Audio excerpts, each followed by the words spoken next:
Hello guys, পল্লীগ্রাম টিভিতে Shafiq video করত। দুঃখের বিষয় হচ্ছে এটা যে একবার ও খারাপ কাজ করলো, সেখান থেকে আমরা উদ্ধার করি লাসনু, সে মানুষটাকে উদ্ধার করনু আমরা। তারপরে আবার ও একটা মেয়ের সাথে জড়িত আছে। আমরা বারবার বলতে চাই যে শফিক, তুমি যে এত খারাপ ছেলে আমরা কিন্তু ভাবি শুনো না, তুমি একটা ভালো মনের মানুষ, আমি এই জানতুক যে তুমি যে এত নিচে যে নেমে যাও ভাবতে পারিনি। হ্যাঁ, আসল বিষয় হচ্ছে তুমি যে সাপের ফনায় পা দিয়েছো, হ্যাঁ, তুমি যে কাজটা করছো ভুল না, বুঝতে পেরেছ? অপরাধ তোমার সাজা পাওয়ার দরকার আছে। ছোট ছোট ছেলেপিলি তোমাকে দেখতো যে এই দা শফিক, তোমাকে পাগল হয়ে যেত, আর তুমি সেই মানুষ হই তুমি এত বড় কথা তুমি বলো। তোমার একটা নিজের খারাপ লাগে না যে তুমি একটা পল্লী গ্রামের চ্যানেলে তুমি থাকতাক, সেখান থেকে বাদ দিল ওই কারণে, তারপরে আবার তুমি ভিডিও করে আবার ওইতে তুমি আসছো।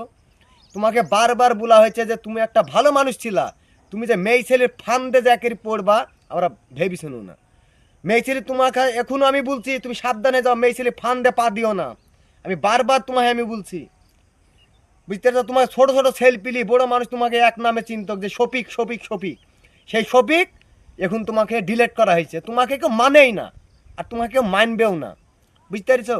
তোমার ভিডিও কেউ দেখবে না, আর তোমাকে একজনাও বলবে না যে শফিক শফিক। তুমি যদি রাস্তায় দেশময় যাও তোমাকে কেউ বলবে না এটি শফিক, তোমাকে এক এক নামে তোমাকে মানুষ চিন্তক যে শফিক। এটা শফিক এসছে, এটা শফিক এসছে, একের দেশময় তোমার ওইটি ছিল নাম। তুমি যে একটা মেয়ে ছেলে ফান্দে এত পাপ দিয়েছ তুমি সীমার বাহির, তোমার সাথে কেউ কথা বলবে না, লিগেশন করবে না।